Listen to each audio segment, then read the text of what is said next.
War experiments. The Nazi reign was famous for its backdoor scientists and occult researchers. Special expeditionary divisions of the Reich were often sent out in search of artifacts or locations of occult or religious significance. Meanwhile, in Germany, bunkers were assembled and mansions and castles were fitted with labyrinths and dungeons, which were filled with strange experiments and research notes. Whenever the Allies found these places, they were often gutted, burned, or otherwise destroyed and abandoned. Whenever a lab was found intact, the research was often incoherent or missing, or later destroyed by Allies to prevent the Nazis from recovering any hidden data. A lot of Nazi experiments were kept under the radar until recently. Veterans who served as guards to the labs and ritual zones have explained what they have seen, or folders and books have been uncovered in boxes and crates belonging to the scientists. A fair few of these contain a common research goal: giving man the power of God. Exactly the true power is often up to debate, but it appears that this is often described in Nazi research as immortality, unable to die, invincibility, or other factors surrounding losing the capacity to die in some way or another.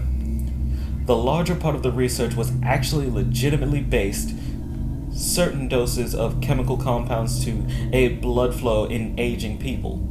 First concepts that are now used in today's transplant surgery: grafting, ointments that renewed skin, antibodies to various diseases, and fitness/dieting research.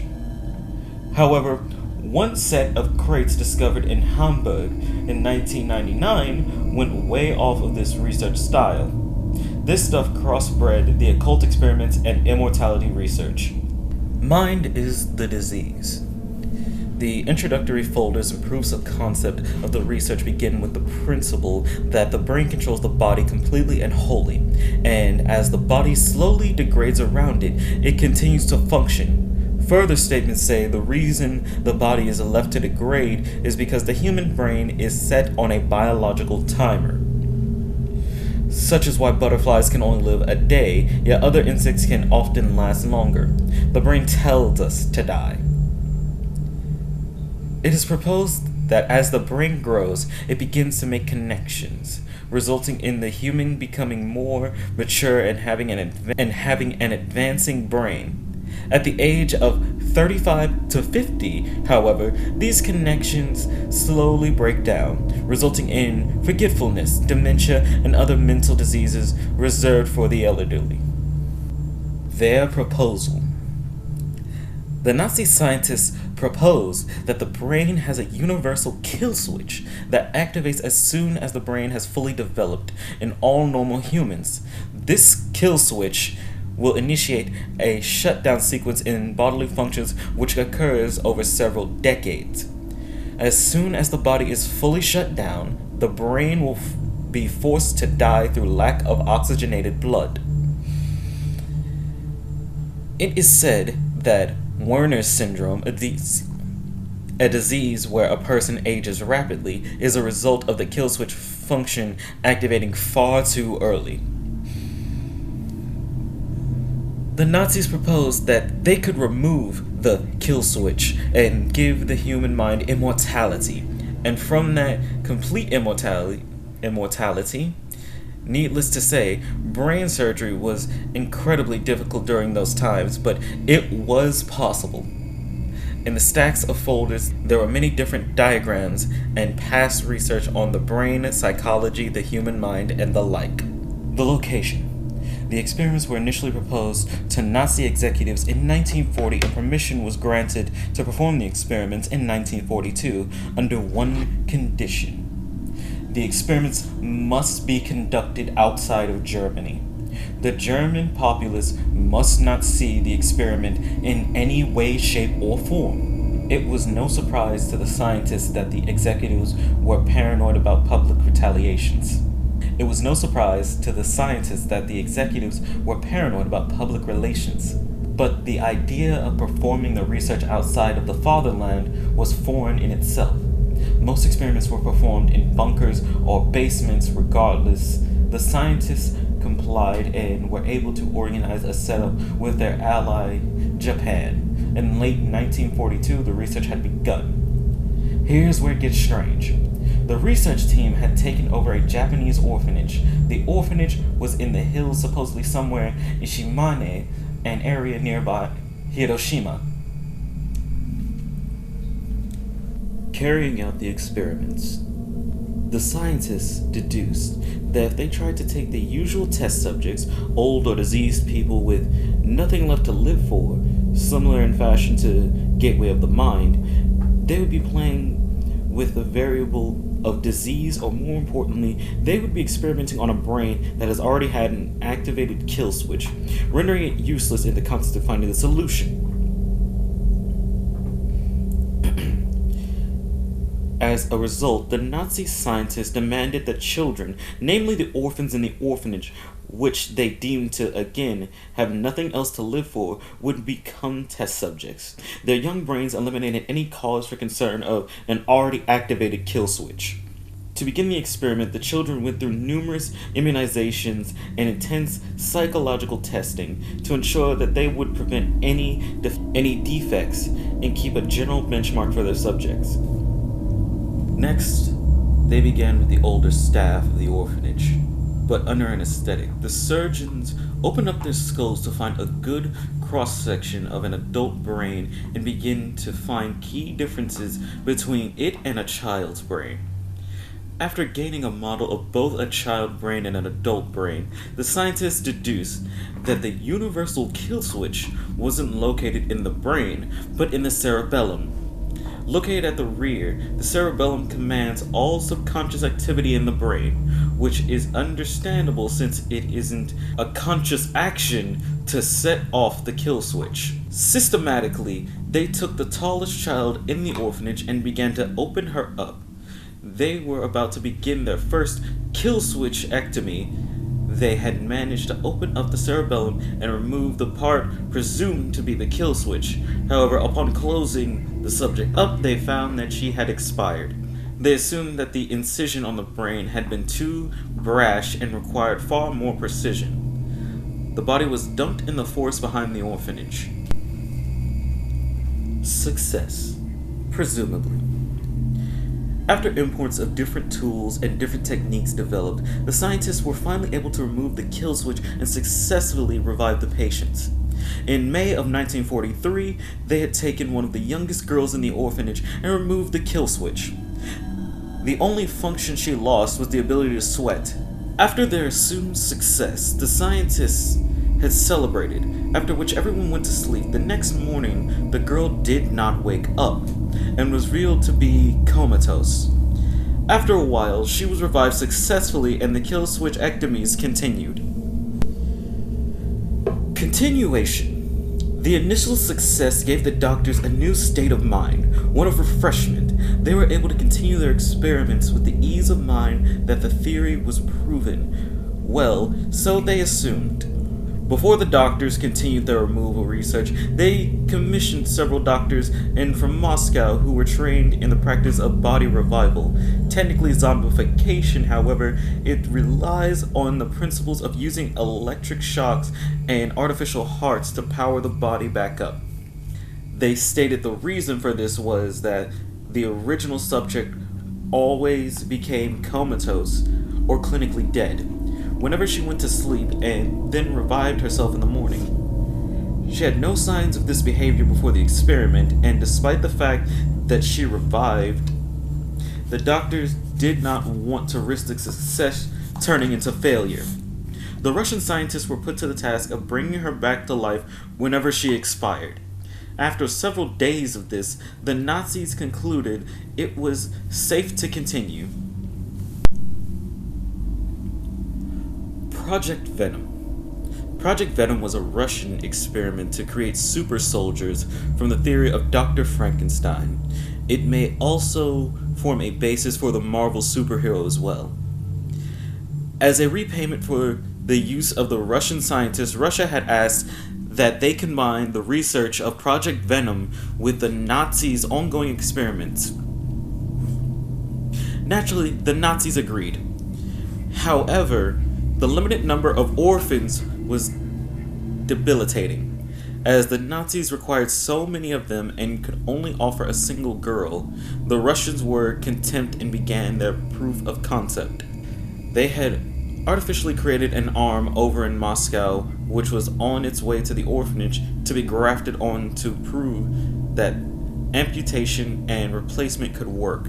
In the meantime, the Russians had to prepare for this. The girl's arm was amputated.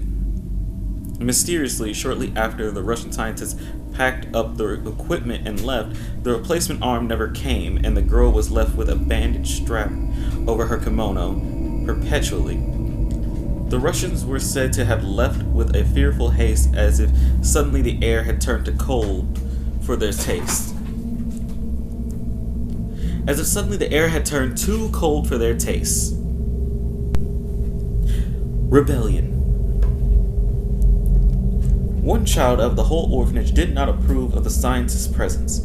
In her acts of rebellion, she stole paperwork and ripped it to shreds, broke glassware, and wrecked surgery theaters. Despite her young age and size, she had a surprising capacity for destruction. It was noted in a journal that she was heterochromic as well, brown and blue eyes from left to right. The senior scientists despised her, but could not restrain her without arousing suspicion. Instead, they ordered the Nazi soldiers to take care of her. She was brutally beheaded with a blunt bayonet. She was not buried, just left in the woods behind the orphanage. The soldiers told the caretakers that she had found a new family. Numerous failures. The Nazi scientists attempted to play around with their successful experiment by trying different aspects to it. Sadly, none of them worked. Here is a list of them. Entry through the forehead, performed on a 10-year-old boy. Skull was deformed and the boy had been virtually lobotomized by the end of it. However, he wasn't vegetative as a result. Although he was mentally retarded due to the experiment. Entry through the lower jaw, performed on a 6-year-old girl. The tongue and most of the flesh on the lower jaw was removed and could not be replaced. The subject's sinuses were also scrambled. Entry through the side of the head. Subject was reluctantly half dead. Subject was reluctantly half deaf. It should also be noted that there was no anesthetic during the surgery, and the screams were truly mortifying, as most journals read. Despite the failure of these, the kill switches were still removed and the subjects acted in much the same way as the first girl, expiring upon sleep. However, they were reduced to a mere 10 people due to all the previous failures. This is including the caretakers, and they had performed surgery on all the children. Kill switch reversal. The doctors began to formulate ideas that in a child a kill switch isn't already activated, but in an adult a kill switch could be reversed using a chemical compound to eliminate the hormone produced and the kill switch then removed. This was performed on all the caretakers and was surprisingly successful, as they all survived. Personalities gone awry. During the experiments, scientists were told to watch over the successful children and monitor their behavior. This part gets freaky. They appear normal at first, just like any of the other children, playing, cheering, and learning normally, but when separated from the others, they seem off. They stroll carelessly around with a blank smile on their face. Their eyes looking straight at you if approached from behind. Their heads snap around with ungodly speed, and for a moment you can almost see an expression so vile on their face that it makes you want to cower, but then you realize they are just forming their dreamy smile again. Another thing is that they follow us, but only when we are on our own. After finishing on my typewriter and heading to my room, I am often given a fright by one of the children standing several meters down the dark hallway, staring at me when I go off to my room. She follows me and I shut my door, jam a chair behind it, and then I sleep safely. It feels like they're ghosts at night times. And the funny thing is, I keep seeing one child with reddish hair. I keep asking who the child is the next morning, but the caretakers say they haven't had a child with reddish hair for a while. They also seem to be playing a game a lot more than when we started. I haven't got much knowledge of Japanese games, but it seems that the game is named Circle You, Circle You. As described by one of the translators, a group of children surround one child who sits in the center alone. They link arms and begin to move in a circular manner around the child, making scary faces at him and singing an eerie chant, "You lose if you flinch." Upon talking to them, I've noticed that they seem more dreamy, forgetful, and somewhat blank, as if their experiments wipe their memories as well. But it's not an innocent type of dreamy, rather something more sinister. They stare at you with wide eyes and ask you questions never thought they would know. One asked, "When your grandmother died, did she really leave you a gold-plated watch?" It may seem crazy, but my honest answer was yes. Kagome Kagome means circle circle. The game translates to circle you, circle you. The child who rebelled against the scientists had reddish hair.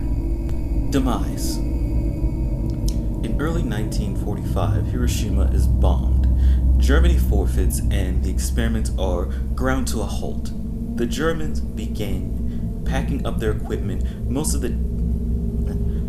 them have already returned home due to their mental welfare, stating that they showed signs of insanity. Only 4 scientists remained. After sending the last set of equipment off, the scientists deemed it only justified that they inform the caretakers that they were leaving, and they did so. And to the horror of one of the scientists and the surprise of the rest, the head caretaker said in fluent German, "Will you play one last game with us?" The 3 scientists agreed, and a circle of children and caretakers formed around them. "Now if you flinch, you lose." The one horrified scientist ran to the last truck and jumped on it without looking back. The story now. If you go to Hiroshima, go around the woods, and you may find some dirt trails there. If you travel down them, you will see beautiful forests. But if you travel down one that has had signs of trucks going through, you will feel cold, and you will see that a lot of trees are cut down. But don't wander from the path, or you'll likely get lost in those vast woods. If you pay attention, you will notice that the tree stumps look like kneeling people missing heads. If you continue, the air will get cold naturally because you're climbing uphill, right? Of course, eventually you will reach a clearing with an old stone building in the center, vines covering the place. Go inside if you want to play. As soon as you open the door, a foul smell will come out, similar to that of rotting corpses. If you look down the hall, it will be dark regardless of the time of day, since there are no lights. Continue down the hall, take the first left, and then go down that hall until you see one door that appears to be made out of a red-colored wood. The rest are brown. Open the door. You will find 10 happy children and caretakers, all wearing kimonos, playing in a normal playroom. One is missing her arm, another is missing his forehead, and a third lacks a jaw. But all are bandaged with clinical precision. The place should be very clean and tidy, depending on your standard of such things, and well lit. At once, your presence will draw the attention of everyone in the room, including the ones that look far too preoccupied or distracted. They will turn to look at you. carefree smiles from each of their pleasant faces. The head caretaker in all her beauty will ask, "Will you come play with us?" By this time, if you haven't soiled your pants, you really should, to save you the trouble later. If you say no, the door will slam shut on you, and if you try to go down the hallway out the exit, you will only find another dark hallway. Open any of the brown doors and you should find operating tables or bunk beds. If you continue down the third hallway, you'll realize that a girl is standing several meters behind you, her face shrouded by shadow. Approach it and expect your doom. Continue down the hallway and try not to let her catch up to you. If you say yes, however, you'll be welcomed into the room, the door will close behind you, and everyone will form a circle around you. "Now sit down and don't flinch," a cheerful voice will say. Just follow the instructions and you will survive. All light will disappear from the room, yet you can see the circle of children, each with a vicious expression on their face. Once so vile, you will probably flinch straight up. If you can stomach that, though, they will begin to move around and around you slowly. You may feel one of them lash towards you. If you look, however, there will be nothing there besides the children circling normally. If that wasn't enough, they will begin chanting, "Kagome Kagom." I really can't explain any further. No one ever lives to tell the tale of what happens then. If you flinch before they chant, they simply continue as normal.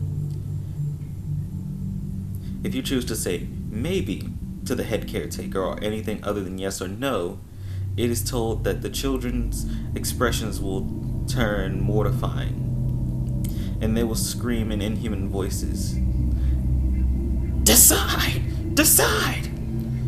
If you do anything besides say yes or no from there, it is told that the children and caretakers will slam the door on you. If you turn around, the story varies. Supposedly, your worst fear will be waiting at the other end of the hallway, separating you from your exit. Most notably, this character is Akamanto, or the Rake. The least you could do is greet the creature before he tears you into oblivion. If he has the capacity, he may well respond, and you will die as a polite person. Don't greet him and you will end up as another one of the beheaded bodies along the trail. If you respond, "I don't understand," and you must be genuine, the head caretaker will say, "Go to your school and watch your children play." You should understand then, nothing will have changed, and close the door on your way out. It's common courtesy.